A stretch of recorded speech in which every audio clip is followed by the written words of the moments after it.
गरीब नवाज के यहाँ जाना पड़ेगा। अकबर ने कहा जाऊंगा, अगर बेटा मिलता है तो जाऊँ, कहीं भी जाऊंगा। अब महल के अंदर जो चमचे थे उन पर तो क्या होगा, पैदल बादशाह जाएगा आगरा से अजमेर शरीफ, क्या होगा क्या होगा। बहरहाल बादशाह ने कहा हम तो जाएंगे। और बादशाह गया, मगर अकीदत उसकी थी, नंगे पैर गया। जय हिंद, वो दरबार है आला तेरा, कभी महरूम नहीं मांगने वाला तेरा।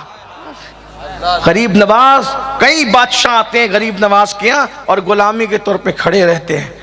एक बड़ा घमंडी बादशाह था हमारे मुल्क हिंदुस्तान का। ये उन्वान का एंड है, अगर इजाजत दे तो इसको पढ़ो। इजाजत इसलिए ले रहा हूं कि कल घर जाकर के ये ना कहना कि इतना सर्दी में बिठाया सैयद ने कि हमें जुकाम हो गया। हाँ, बड़ा घमंडी बादशाह था एक, सुन लीजिए।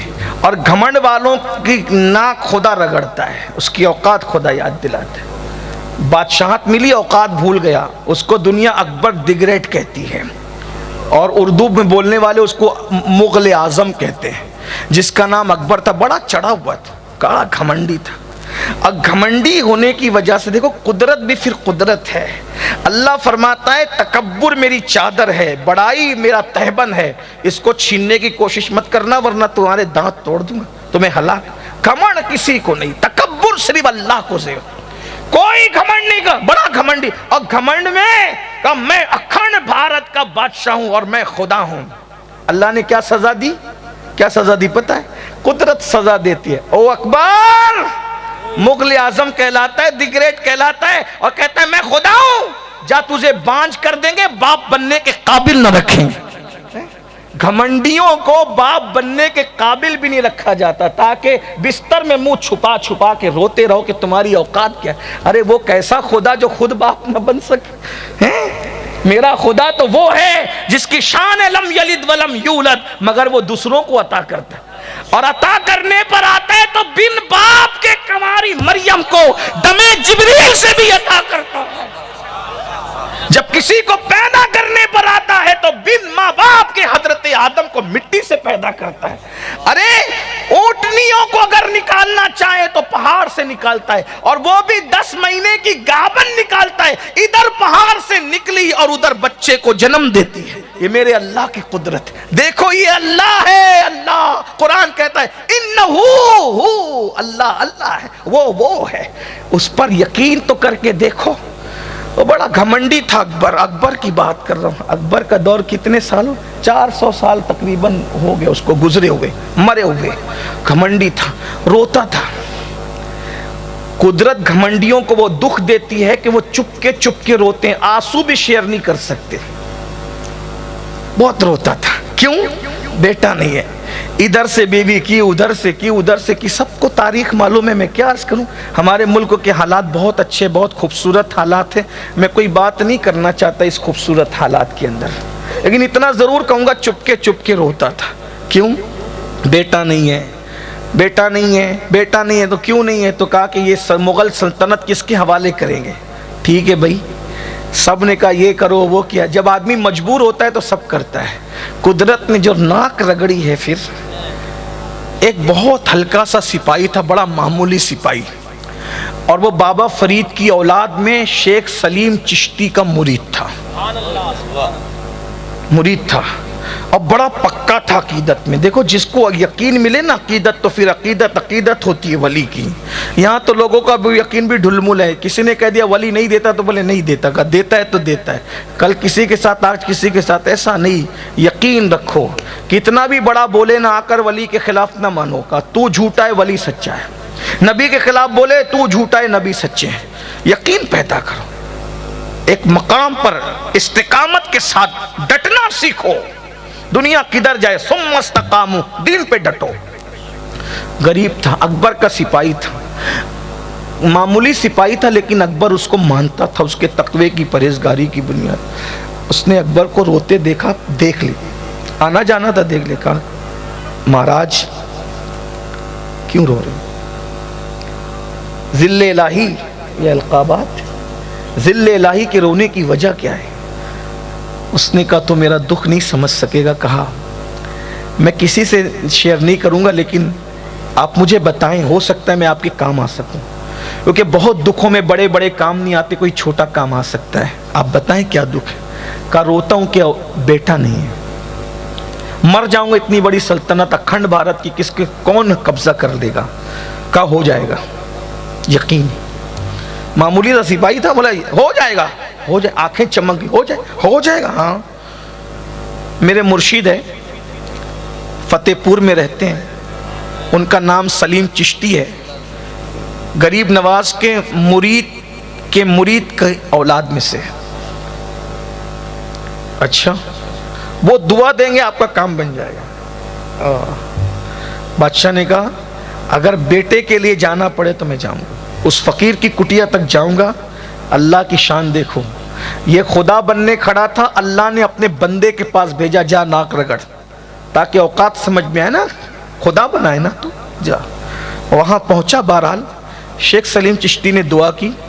चूंकि आगरा से फतेहपुर बहुत दूर नहीं था, किसी को मालूम पड़ा, किसी को नहीं पड़ा। अब शेख सलीम चिश्ती उसको जो वो बिल्कुल खोल देना, एक्सपोज करना चाहते थे। काम तो होगा, क्योंकि सूफिया की चौखट पे आए, दोस्त और दुश्मन वो सबका काम बनाते हैं, सूफिया सबका काम बना दोस्तों का, लेकिन एक्सपोज भी करना है कि ये खुदा नहीं है।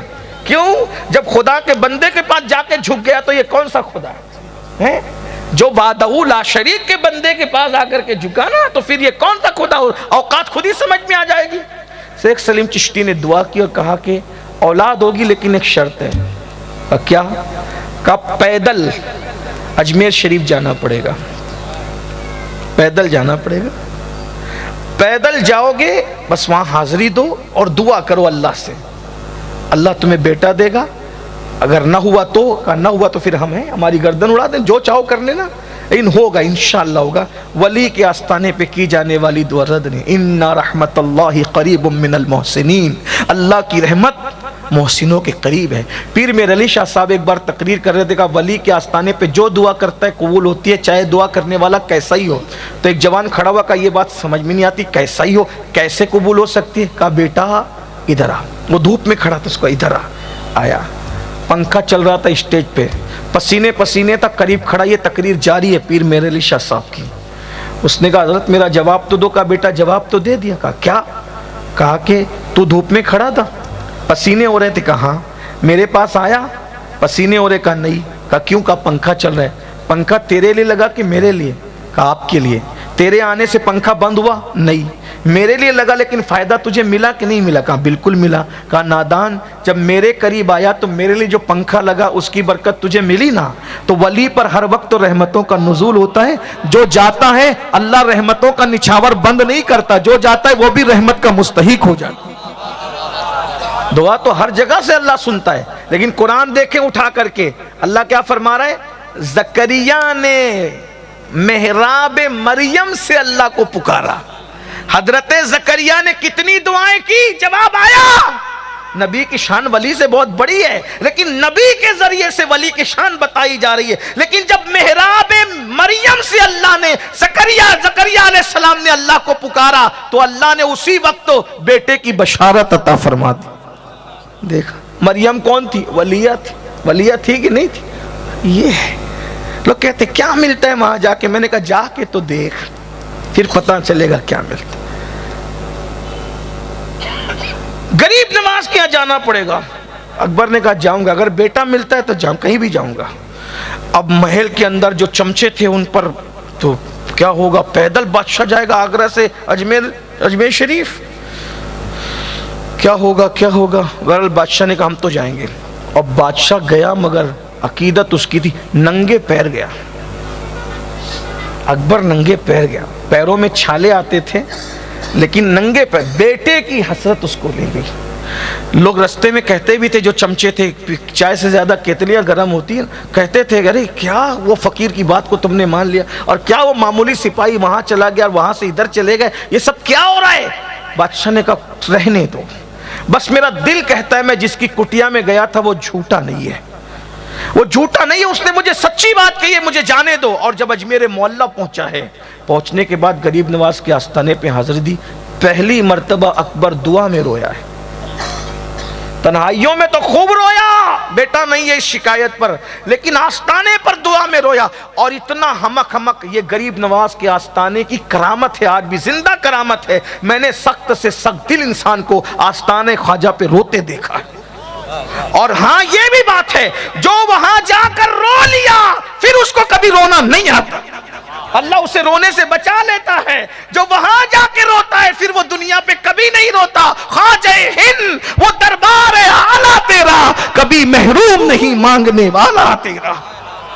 हाँ, मदीने मुनव्वरा की किरणें देखनी है तो अजमेर मोहल्ला में। मैं पहली मर्तबा मेरी अम्मी के साथ मदीने मुनव्वरा गया तो मेरी अम्मी ने मदीना शरीफ देखकर रोते हुए कहा, बेटा यहाँ तो अजमेर शरीफ जैसा लगता है, यहाँ तो अजमेर शरीफ जैसा लगता है। मैंने कहा माँ, यहाँ पूरा सूरज मौजूद है, वहाँ किरणें, आफताबे रिसालत मदीने में है और किरण जगमगाती है अजमेर में। गरीब नवाज की चौखट पर मदीने मुनव्वरा का लुत्फ लेना है, लज्जत लेना है।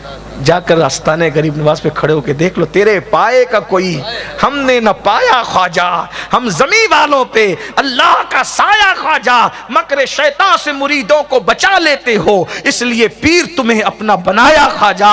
और सैयद खस्ता को उम्मीद हुजूरी कब थी, सदके जाऊं तेरे क्या खूब बुलाया ख्वाजा। गया, रोया, बहुत रोया और अल्लाह से गिड़गिड़ा के मांगा गरीब नवाज के वसीले से। और जब आंसू पोंछ करके आस्ताने के बाहर निकला तो जो केतलियां थी, चमचे, हो गई हसरत पूरी। कहा आज दिल का बोझ हल्का हो गया, दिल कहता है कि हो गई हसरत पूरी। और उसके बाद जब बादशाह आगरा पहुंचा, चंद दिनों के बाद ही महल में शहनाइयां बज रही थी। कहा काय की शहनाई है? अब मुबारक हो, अल्लाह ने रानी को खुशी अता फरमाई है और शिकम में जो है बच्चे की आमद हुई है। बादशाह ने तय किया बेटा होगा, अपने ख़ानदान में किसी के नाम पे नाम नहीं रखूँगा। जिस सलीम चिश्ती ने गरीब नवाज की चौखट बताई उसी के नाम पर मैं अपने बेटे का नाम सलीम रखूँ। ये है गरीब नवाज। लोग कहते हैं क्या मिलता, हमने कहा जाके देखो। और फिर अकबरी मस्जिद, अभी भी अकबरी मस्जिद का सबूत है, अभी इतनी बड़ी मस्जिद बनाई थी, अभी भी हज़ारों लोग उसमें नमाज पढ़ते हैं। गरीब नवाज है।